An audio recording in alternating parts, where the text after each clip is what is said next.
अक्सर जो चर्चा एक बात की होती है कि अगर सत्ता हार जाएगी, अगर कोई चुनाव हार जाएगा तो उस चुनाव के हारने से क्या फ़र्क पड़ेगा। बात यहाँ पर किसी कैंडिडेट के चुनाव हारने की नहीं है। अक्सर ये भी चर्चा चल रही है कि अगर दूसरे विपक्ष जीतेगा तो कितनी सीटों से जीत जाएगा। अरे भाई, उसकी 60 थी, 60 की 120 हो जाएंगी, 40 थी 80 हो जाएंगी, 40 की 120 हो जाएंगी, 160 हो जाएंगी। और जो सत्ता इस समय उत्तर प्रदेश में है उसके लिए कहा जा रहा है 350 से कितनी कम कर लोगे, 100 कम कर लोगे। और नहीं बनेगी तो क्या है, एक बार नहीं बनेगी तो क्या है। एक चीज हमेशा ध्यान रखनी चाहिए कि चुनाव कभी भी 300 350 सीटों का नहीं होता। चुनाव केवल एक सीट पर होता है। एक एक सीट बढ़कर 300 350 और 400 बनाती है। और जब मनोभावना ये पैदा करती है कि मेरी सीट जीत रही है, बाकी का चुनाव आप लोग देखिए, जब लोकल का व्यक्ति ये कहना शुरू करता है कि मेरी सीट देख लीजिए और बाकी का चुनाव आप लोग ऊपर देखिए, मैं मेरी सीट जिताने के लिए कार्यकर्ता बना हूं, कैंडिडेट कोई भी आपने दिया हो, मैं सिर्फ और सिर्फ नेतृत्व को देखता हूं। अब नेतृत्व परिवर्तन से क्या होगा? मेरा विधायक जीत गया, किसी दूसरी पार्टी का जीत गया, लेकिन मेरे विधायक के दूसरी पार्टी के जीतने के बाद नेतृत्व में क्या परिवर्तन आएगा? नेतृत्व कोई भी होगा, मुख्यमंत्री कोई बन जाएगा, क्या फर्क पड़ता है? एक बात हमेशा ध्यान रखनी चाहिए। ये जो कर्नाटक का इशू चल रहा है ना, हिजाब वाला, हिजाब पहनकर एक बच्ची गई और स्कूल का अपना कोड था, उस स्कूल के कोड में ये तय हो गया कि नहीं साहब, स्कूल का कोड, स्कूल की जो यूनिफॉर्म है वो पहन के आएंगे और स्कार्फ पहन सकती हैं लड़कियां उसी कलर का जिस कलर का स्कूल में प्रिस्क्राइब किया गया है। और अगर वो स्कार्फ पहनना चाहती है तो उस कलर का पहन ले, कोई समस्या नहीं। लेकिन जब किसी स्कूल में हरे कलर का स्कार्फ, हरे कलर का हिजाब पहन कर जाया जाता है तो स्कूल प्रशासन ये कहता है कि भाई बच्चों को यूनिफॉर्मिटी रहनी चाहिए, एक से दिखने चाहिए। स्कूल के बाहर आप ये सब करिए, स्कूल के अंदर जब प्रवेश करेंगे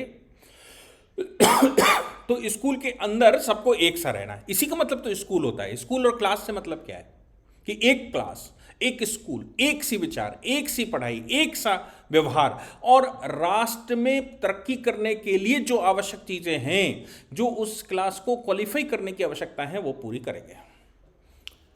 स्कूल प्रशासन ने जब मना कर दिया तो उस पर एक पार्टिकुलर विशेष समुदाय ने बवाल करना शुरू किया। अब मालूम पड़ा कि पहले एक बच्ची स्कूल में हिजाब पहन कर गई, बाद में 50 पहुंच गई। स्कूल प्रशासन ने मना कर दिया तो स्कूल प्रशासन के बाहर हम धरना दे दिया। धरना दिया तो और थोड़ा बवाल बढ़ा तो मुस्लिम समाज, एक विशेष समाज के हिंद के लड़कों ने धरने करने शुरू कर दिए हिजाब के पक्ष में। कर्नाटक में स्कूलों की व्यवस्था यह है कि स्कूल प्रशासन को एडमिनिस्ट्रेशन तय करने का अधिकार है, यूनिफॉर्म तय करने का अधिकार है। किसी स्कूल ने अपनी यूनिफॉर्म तय कर ली, कोई स्कूल नहीं तय करते, कोई मना करते हैं, कोई नहीं मना करते। अब उसी बात को जब भगवा पहनकर दूसरी पार्टी भगवा पहनकर, अब वो जब आपने कलर चेंज कर ही दिया है, स्कूल की यूनिफॉर्म नहीं पहननी है, तो फिर भगवा पहनकर जाने लगे कि भाई अब दुपट्टा डालना तो क्यों ना हम अपना, जब आप हरा डालोगे तो हम भगवा डालेंगे, और तुम अगर हिजाब पहनोगे तो हम मुकुट पहनेंगे, हम पगड़ी बांधेंगे। चलता है चलन में, हमारे भारतीय स्त्रियां पहनती हैं, तमाम तरह की पगड़ियां अलग अलग प्रकार की चलती हैं, पहनना शुरू कर दिया। अब मेजॉरिटी का ये कहा गया कि नहीं साहब ये तो गलत हो रहा है, लेकिन वो हिजाब गलत नहीं था। स्टेटमेंट देने वाले कौन कौन? स्टेटमेंट देने वाले में से राहुल गांधी अगर ना बोलते तो उनका पेट कैसे शांत होता। उन्होंने कहा कि फंडामेंटल राइट है भाई रिलीजन। भारत एक तरफ तो वो कहते हैं कि सेकुलर है और एक तरफ कहते हैं religious propagation in school is a fundamental right. School में अंदर रिलीजन एक फंडामेंटल राइट है, इसलिए बच्चियों को आप पढ़ाई से रोकते हैं। मोदी सरकार मुझे लगता है एक पहली सरकार रही होगी जिसने बच्चियों की एजुकेशन के लिए 2022-23 के बजट में एक्स्ट्रा प्रावधान किए हैं और बजट बढ़ाया है स्कूली एजुकेशन के लिए, स्किल डेवलपमेंट के लिए, मदरसों के लिए नहीं। मदरसों में एजुकेशन के लिए नहीं, स्कूल में माइनॉरिटी एजुकेशन के लिए फंड बढ़ाया है। उसके लिए क्रिटिसाइज भी किया जा रहा है एक मेजॉरिटी की तरफ से। अब सवाल यह पैदा होता है कि अगर कर्नाटक में भारतीय जनता पार्टी की सरकार ना होती तो आप सोचते हैं कि ये हिजाब इशू कहां पहुंचता, ये हिजाब का मामला कैसा होता। ये हिजाब अपने चरम पर होता। और इस मामले को अगर हम और आगे बढ़ाकर देखें तो आपको पता है कि ये जो एक तथाकथित आक्रांता ग्रुप, मैं एक संप्रदाय, विशेष संप्रदाय जिसको भारत में कहा जाता है, मैं उसको आक्रांता कहता हूँ। एक आक्रांताओं का ग्रुप संसार में जब चला होगा खाड़ी से, तो उसके पास सिर्फ एक चीज थी, उसके पास कुछ हथियार थे और उस हथियारों के आधार पर जो सभ्यताएं थी उन सभ्यताओं को नष्ट करके लूटपाट के जिम्मा था और वहां सत्ता स्थापित करना था। अब जब आप सत्ता स्थापित करते हैं और किसी एक व्यवस्था को भंग करते हैं तो कोई दूसरी ऑल्टरनेट व्यवस्था भी देनी पड़ती है। ऑल्टरनेट व्यवस्था के रूप में आक्रांता अपना संप्रदाय लाए और आक्रांताओं ने वो संप्रदाय सारे संसार में, हिंदुस्तान सहित सारे संसार में लागू करने का प्रयास किया। अब आप देखिए, मुट्ठी भर तुर्क आए, मुट्ठी भर मुगल थे, मुट्ठी भर अफगान थे और इन मुट्ठी भर ने हिंदुस्तान की मेजॉरिटी जो 95%, 98% मेजॉरिटी रही होगी, 98% जो सभ्यता रही होगी, उस सभ्यता के ऊपर वो 2% लोगों ने कब्जा कर लिया और कब्जा करने के बाद मारकाट शुरू कर दी। तो सवाल ये नहीं पैदा होता है कि कौन कितने प्रतिशत है, आक्रांता कितने प्रतिशत थे, ये नहीं पैदा होता कि आप कितने प्रतिशत थे।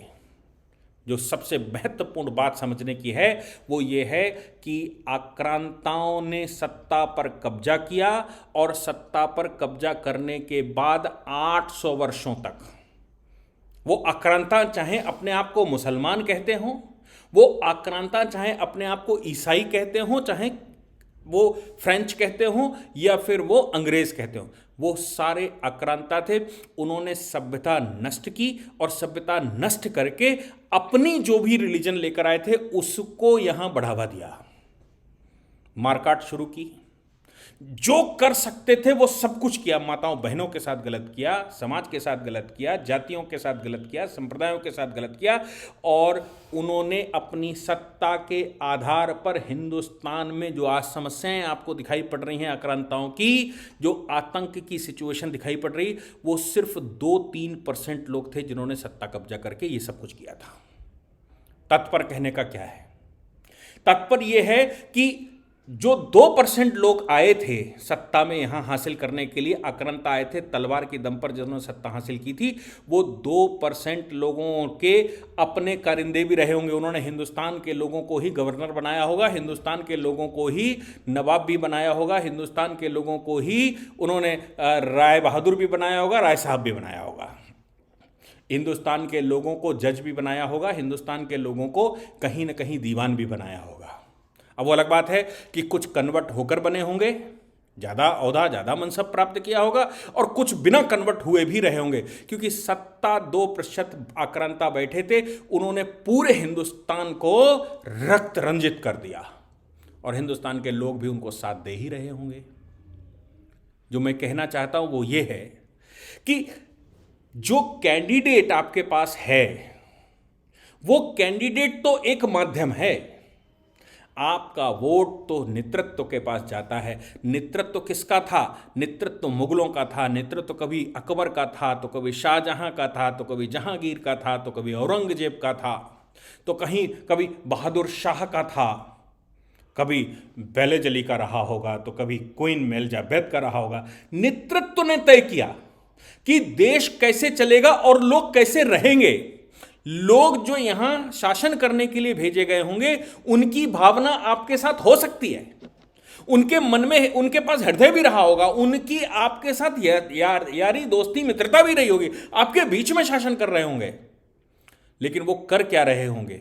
वो सिर्फ वो कर रहे होंगे जो उनका नेतृत्व कह रहा होगा। आज योगी आदित्यनाथ जी की 5 साल से सरकार है उत्तर प्रदेश में। CAA का इतना हंगामा हुआ, लेकिन उत्तर प्रदेश में उसका क्या हुआ? विधायक किसी पार्टी का रहा हो, विधायक किसी के साथ खड़ा हुआ हो, लेकिन नेतृत्व ने तय किया कि हम ये उत्तर प्रदेश में बढ़ने नहीं देंगे, नहीं बढ़ा।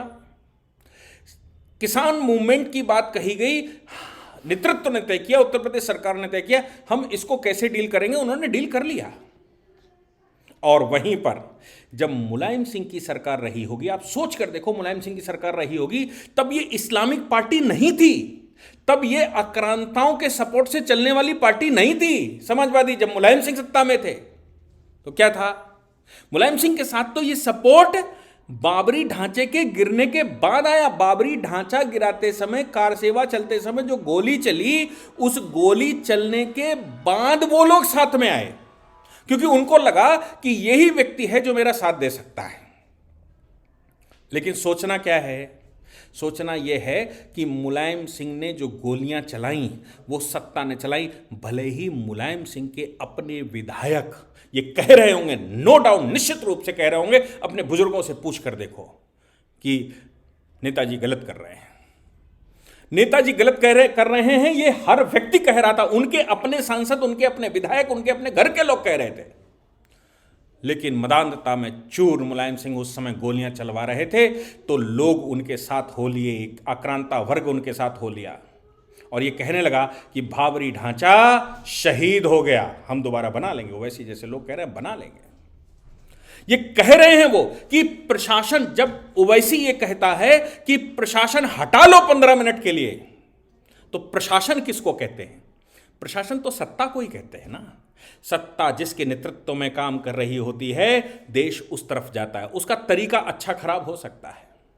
जब तलवार पे चलता था तो शायद वो सही से कर लेते थे, अपने हिसाब से पूर्ण तरीके से कर लेते थे, एक व्यक्ति का आदेश चलता था। जब डेमोक्रेटिक होता है तो एक व्यक्ति का पूर्ण आदेश नहीं चल पाता, क्योंकि वो संविधान के दायरे में भी रहता है, इसलिए वो जो करना चाहता है वो संपूर्ण, वो सब कुछ नहीं कर पा रहा होगा। लेकिन नेतृत्व जो कर रहा है हो तो वही रहा होगा फाइनली।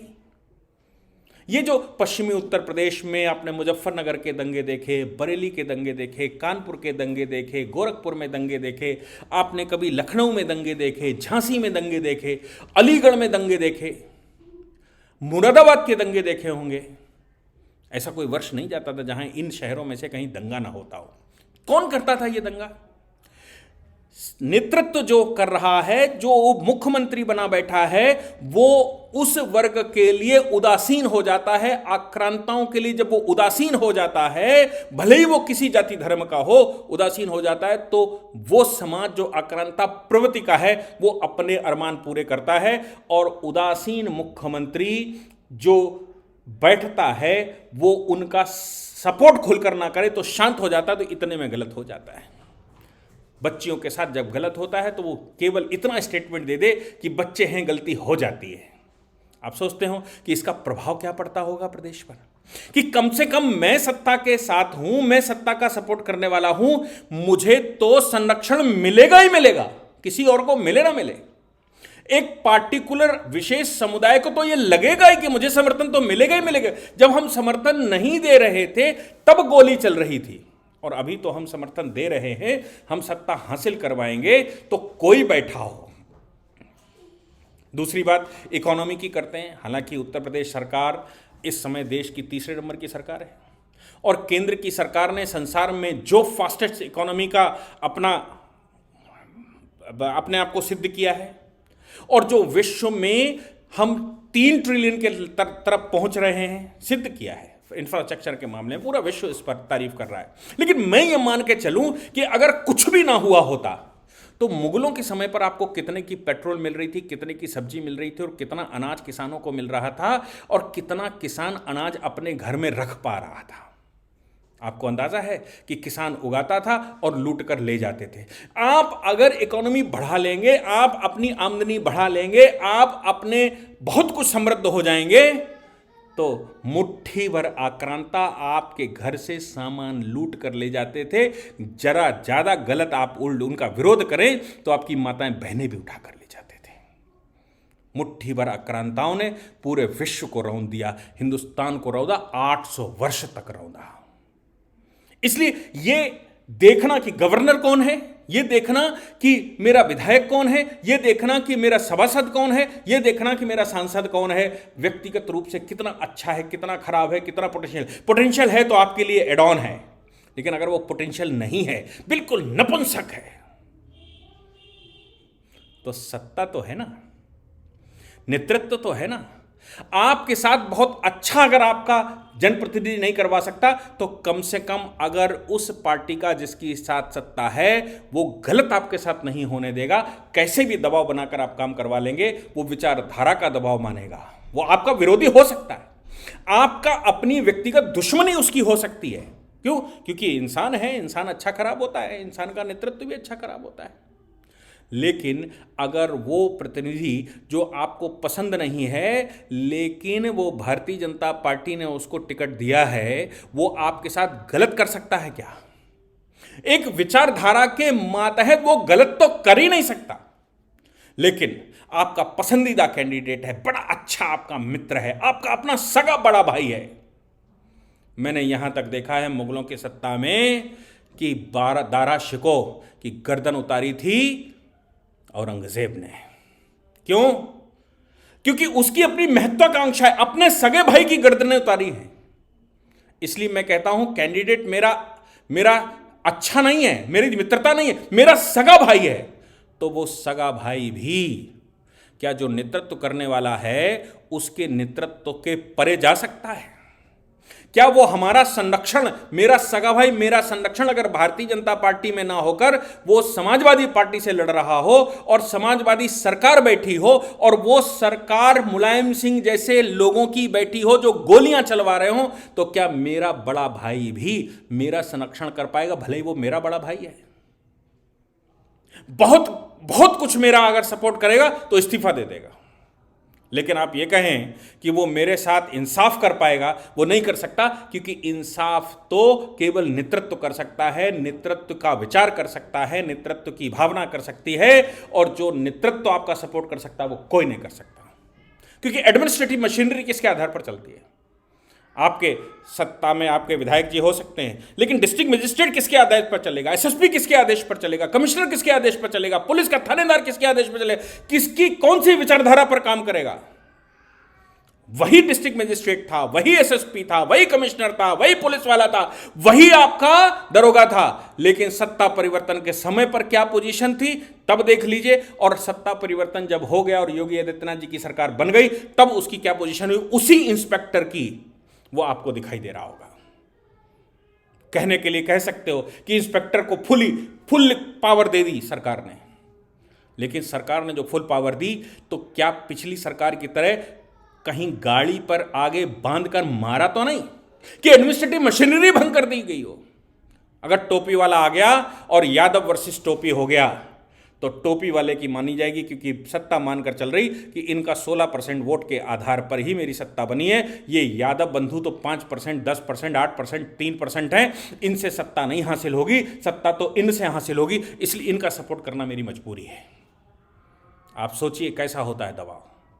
इसलिए आक्रांताओं ने भारत में 2%, 3% आक्रांताओं ने पूरे भारत को बर्बाद करके रखा था।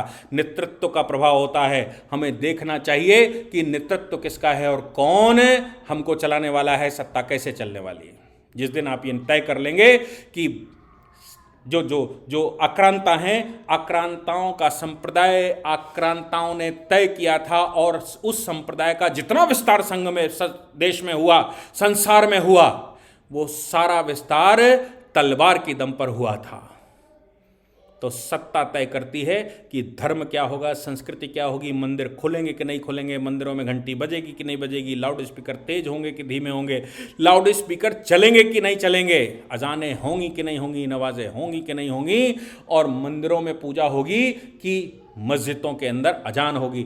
ये सत्ता का प्रभाव तय करता है। संविधान बना जरूर रखा है, लेकिन संविधान का इम्प्लीमेंटेशन जब तक सही नहीं हो सकता तब तक कुछ नहीं हो सकता। और इम्प्लीमेंट कौन करेगा? वो तो सरकार ही करती है ना, वो तो सत्ता ही करती है ना। इसलिए आप सबको ये विचार करना ही होगा कि वोट डालते समय अगर ओवैसी हैदराबाद से आकर उत्तर प्रदेश में चुनाव लड़ सकता है, चुनाव लड़वा सकता है, तो आप हैदराबाद में रहकर उत्तर प्रदेश में वोट डालने क्यों नहीं आ सकते?